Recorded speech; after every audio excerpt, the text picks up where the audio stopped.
Good morning student, मैं गौरव शर्मा स्वागत करता हूं आप सभी का आपके अपने YouTube चैनल अध्ययन कोचिंग पॉइंट में। तो आज का टॉपिक हमारा है रासायनिक संयोग के नियम। हमारा चैप्टर है रासायनिक विज्ञान की मूलभूत अवधारणाएं। ये 11वीं क्लास का फर्स्ट चैप्टर है, इसके बारे में हम डिस्कस करने वाले हैं। ठीक है, तो रासायनिक संयोग के नियम के बारे में हम पढ़ने वाले हैं।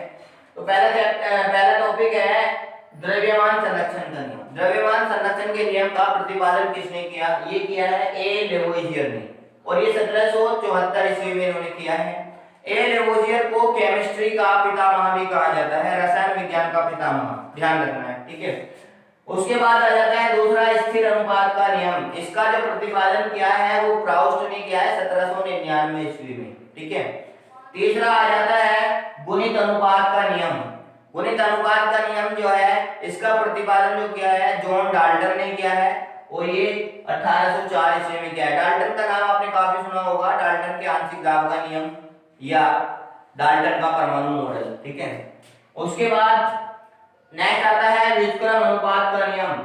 ये एक जर्मन वैज्ञानिक है रिचर्ड, उन्होंने 1792 ईस्वी में ये दिया है। ठीक है, उसके बाद नेक्स्ट आता है गे-लुसेक का नियम। गे-लुसेक साइंटिस्ट थे, उन्होंने अपने नाम पे ये नियम दे दिया था, तो गे-लुसेक के नाम से ये प्रसिद्ध हुआ, और इन्होंने ये दिया था 1808 ईस्वी में।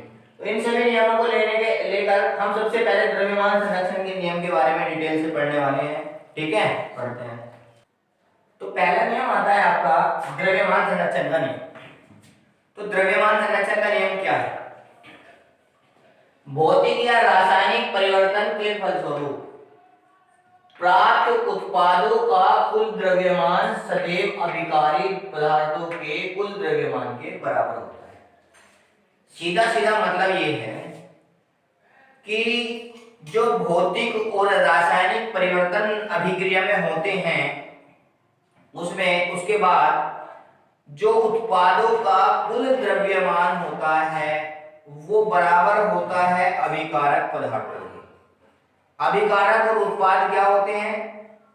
अभिकारक वे होते हैं जो अभिक्रिया को करने में भाग लेते हैं स्टार्टिंग में। उत्पाद क्या होते हैं? जो बन के प्राप्त होते हैं। जैसा कि हम इस इक्वेशन के माध्यम से समझ लेते हैं, ये हमारे क्या है, इसको हम क्या बोलेंगे? अभिकारक।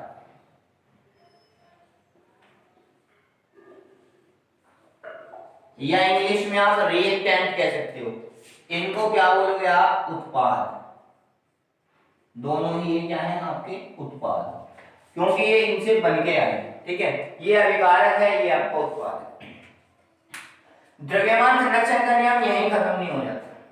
सबसे पहले तो आपको एक बात याद रखनी है, अगर किसी के भी संरक्षण का नियम आ जाए तो उसमें आपको केवल एक ही बात, चाहे कोई भी संरक्षण का नियम हो, कि न तो उसे नष्ट किया जा सकता है और न ही उसे उत्पन्न किया जा सकता है, बल्कि एक रूप से दूसरे रूप में परिवर्तित किया जा सकता है।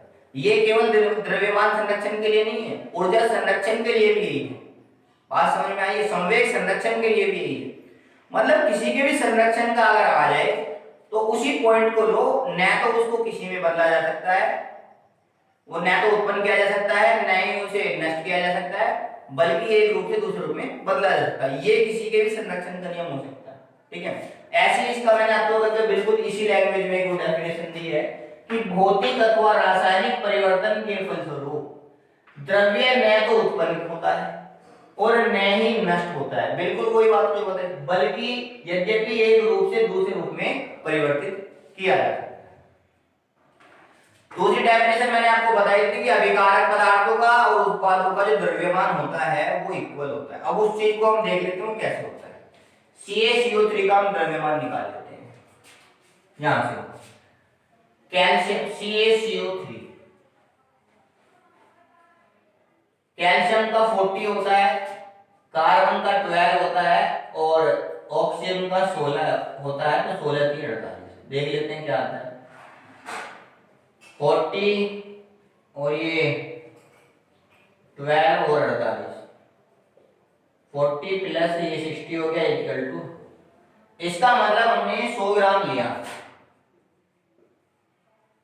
100 ग्राम CaCO3 मतलब कैल्शियम कार्बोनेट, जिसको नहीं पता है वो लिख सकता है। कैल्शियम कार्बोनेट हमने CaCO3 लिया उसको गर्म किया, इसका मतलब इन दोनों का योग भी 100 आना चाहिए। आओ देखते हैं, ठीक है। CaO का निकाल लेते हैं पहले। कैल्शियम का हो गया 40 और H का हो गया कितना 16, तो 40 16 56, ये तो आपका है 56 ग्राम। उसके बाद CO को देख लेते हैं, कार्बन का 12 और H का हो गया 2 गुना 16, तो 12 प्लस 32, ये कितना है 44। अब इन दोनों का सम करके देखो, दोनों को जोड़ के देखो, 56 और 44 100 होते हैं, अगर 100 होते हैं तो ये नियम बिल्कुल सही है। तो 56 और 44 को जोड़ेंगे तो 100 ग्राम ही आएगा, ठीक है। ये हमारा द्रव्यमान संरक्षण का नियम था 20वीं शताब्दी से पहले। अब एक नए वैज्ञानिक, बहुत ही मोस्ट पॉपुलर वैज्ञानिक आ जाते हैं, एल्बर्ट आइंस्टीन। एल्बर्ट आइंस्टीन ने इसमें कुछ संशोधन कर दिया। क्या संशोधन कर दिया? ये तो कह रहा है कि न तो उत्पन्न किया जा सकता है, न नष्ट किया जा सकता है, एक रूप में परिवर्तित किया जा सकता है। एल्बर्ट आइंस्टीन ने क्या करा? द्रव्यमान को ऊर्जा में परिवर्तित कर दिया। समीकरण दे दी E बराबर mc², द्रव्यमान को ऊर्जा में परिवर्तित करते तो ये नियम लागू नहीं हुआ फिर। तो ऐसी बहुत अभिक्रियाएं हैं जिनमें द्रव्यमान का ऊर्जा में परिवर्तन होता है। तो माना क्या गया कि जिनका द्रव्यमान का, जिन अभिक्रियाओं में द्रव्यमान का ऊर्जा में परिवर्तन होता है उनके लिए लागू नहीं होगा, ये केवल उनके लिए लागू होगा जिनका द्रव्यमान का ऊर्जा में परिवर्तन ना होता हो। तो निष्कर्ष ये निकाला गया। तो ये क्या है? द्रव्यमान संरक्षण के नियम की वर्तमान स्थिति एल्बर्ट आइंस्टीन आए थे 19वीं शताब्दी से 20वीं शताब्दी तक हो रहे थे, ठीक है। तो उन्होंने एक समीकरण दी E बराबर mc², जहां E बराबर आप जानते हैं ऊर्जा होती है, एनर्जी, ठीक है। M बराबर आप जानते हैं द्रव्यमान होता है, और C बराबर जो होता है वो प्रकाश का वेग होता है, प्रकाश की चाल, और इसके मान होता है 3 गुना 10⁸ मीटर पर सेकंड, प्रकाश की चाल होती है, ठीक है। तो ये समीकरण देने के बाद निष्कर्ष ये निकाला गया कि यह नियम उन प्रक्रियाओं के लिए ही उपयुक्त, उन प्रक्रियाओं के लिए उपयुक्त नहीं रहा जिनमें द्रव्यमान का ऊर्जा में परिवर्तन होता हो। अभी बताया मैंने कि जिनके द्रव्यमान का ऊर्जा में परिवर्तन हो रहा हो उनके लिए ये प्रयोग में नहीं रहा, क्योंकि ये तो आइंस्टीन ने गलत साबित कर दिया।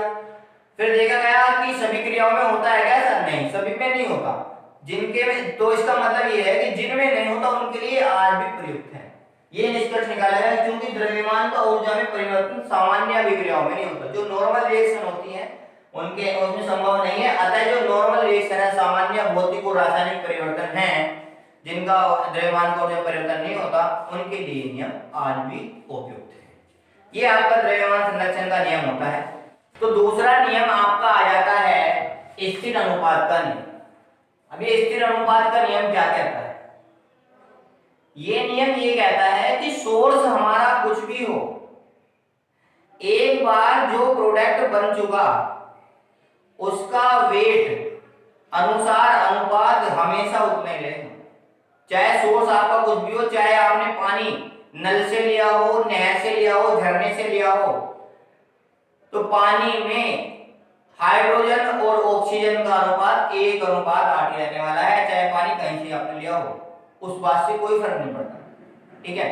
तो डेफिनेशन देख लीजिए। स्थिर अनुपात का नियम, प्रत्येक रासायनिक यौगिक में जिसे किसी भी स्रोत से प्राप्त किया गया हो, जो अभी बताया मैंने, प्रत्येक रासायनिक यौगिक में जिसे किसी भी स्रोत से प्राप्त किया गया हो, सदैव भार अनुसार एक निश्चित अनुपात में, भार अनुसार एक निश्चित अनुपात में संयुक्त निश्चित तत्व ही उपस्थित होते हैं। संयुक्त तत्व मतलब उसमें जल की अगर मैं बात करूं हाइड्रोजन और ऑक्सीजन, तो वे निश्चित ही अनुपात में उपस्थित रहेंगे। तो इसका एग्जांपल है, देख लेते हैं कि जल का हमें पता है हाइड्रोजन और ऑक्सीजन दो तत्वों के अनुसार मिलकर बना है, और हमने इसका जो अनुपात बताया 1:8। चलो देख लेते हैं कैसे 1:8 होता है।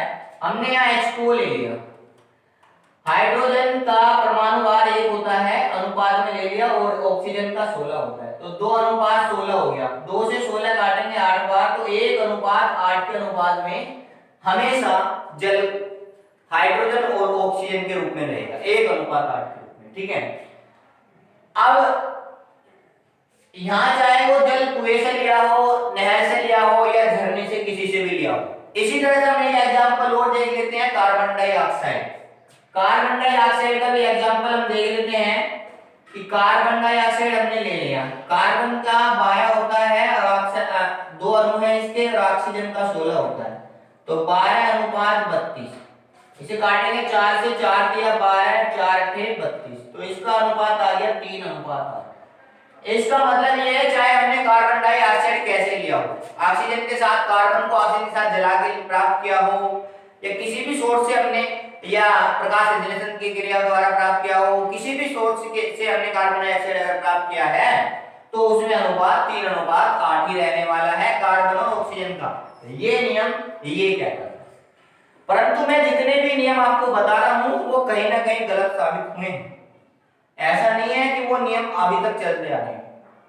1912 के बाद इस नियम को गलत साबित कर दिया गया। 1912 तक ये नियम बिल्कुल सही रहा। उसके बाद वैज्ञानिक आ जाते हैं, अंग्रेजी वैज्ञानिक सोडी। उन्होंने समस्थानिकों की खोज की। समस्थानिकों की खोज करने के बाद बिल्कुल गलत साबित हो गया। क्यों गलत साबित हो गया भाई? क्योंकि एक ही तत्व के कई समस्थानिक हो सकते हैं। अब ये समस्थानिक क्या होता है? एक ही तत्व के वे परमाणु जिनके परमाणु क्रमांक तो समान, परंतु परमाणु भार भिन्न भिन्न होते हैं। परमाणु भार मतलब उनका वजन भिन्न भिन्न, अलग अलग वजन के होते हैं। जब एलिमेंट अलग अलग वेट के होंगे तो ये बात तो गलत हो जाएगी, क्योंकि इन्होंने कहा कि वेट तो सब में सेम रहने वाला है। परंतु जब समस्थानिक जो है अलग अलग वेट के रहेंगे, तो जैसे समस्थानिकों की खोज हुई तो वहां से एक बात का पता चला कि समस्थानिकों के रासायनिक गुण तो लगभग समान होते हैं, परंतु उनका वजन अलग हो जाता है। तो इस हिसाब से ये नियम गलत साबित होता है। उसके एग्जाम्पल में आपको दिखा देता हूं। जैसे हम ले लेते हैं, यहां ले लेते हैं कार्बन। कार्बन के 3 समस्थानिक हैं, C12, C13 और C। इसको ले लेते हैं। अब हम कार्बन डाइऑक्साइड को ही ले लेते हैं, उसमें देखते हैं हम। पहले हमने लिया C12 वाला, फर्स्ट हम ले रहे हैं इसमें C12। ये ध्यान रखना है आपको, ताकि आपको पता रहे कार्बन डाइऑक्साइड ले रहे हैं C12 के लिए। तो अनुपात निकाल के देख लेते हैं हम। तो ये 12 हो गया और ये 2 गुना 16 हो गया, तो 12 32, 4 से काटा 4 दिया 12, 4 अट्ठे 32, तो 3 अनुपात 8 का अनुपात यहाँ आ गया। ये कब आया? जब हमने C12 लिया। अब हम C13 ले लेते हैं CO2 के लिए, तो अनुपात कितना है? 13, और ऑक्सीजन 2 गुना 16, तो ये हो जाएगा 13 32। और अगर हम कार्बन 14 ले लें, वेरी इंपॉर्टेंट है कार्बन 14, इससे क्या होता है? पुराने पेड़ पौधों की आयु, कितने कितने साल पुराने पेड़ पौधों की आयु का पता लगा सकते हो आप, या जीव जंतुओं की कितने पुराने साल से, कितने साल का जीव है कोई, ठीक है। तो इसको ले लेते हैं, 14 हो गया, और CO2 के हिसाब से 2 गुना 16 32 हो जाएगा। भाई CO2 के हिसाब से ले रहे हैं, ये ध्यान रखना आप, हमेशा गड़बड़ नहीं करना, ठीक है। 14 अनुपात 32। अब आप इसे 2 से काटेंगे तो 2 सत्ते 14, 2 से काटा 16। तो भाई हमने क्या देखा? हमने ये देखा कार्बन डाइऑक्साइड हमने तीनों में ली है, परंतु अनुपात आ गया अलग। ये स्थिर अनुपात का नियम क्या कहता है? स्थिर अनुपात का नियम कह रहा है कि उसमें सभी समान होने चाहिए। तो समस्थानिकों की खोज के बाद 1913 में जैसे समस्थानिकों की खोज हुई, तो उसके बाद ये नियम भी गलत साबित हुआ। आपके 2 नियम इसमें कंप्लीट हो गए हैं। नेक्स्ट पार्ट में मैं आपके बाकी के 3 नियम कंप्लीट करूंगा।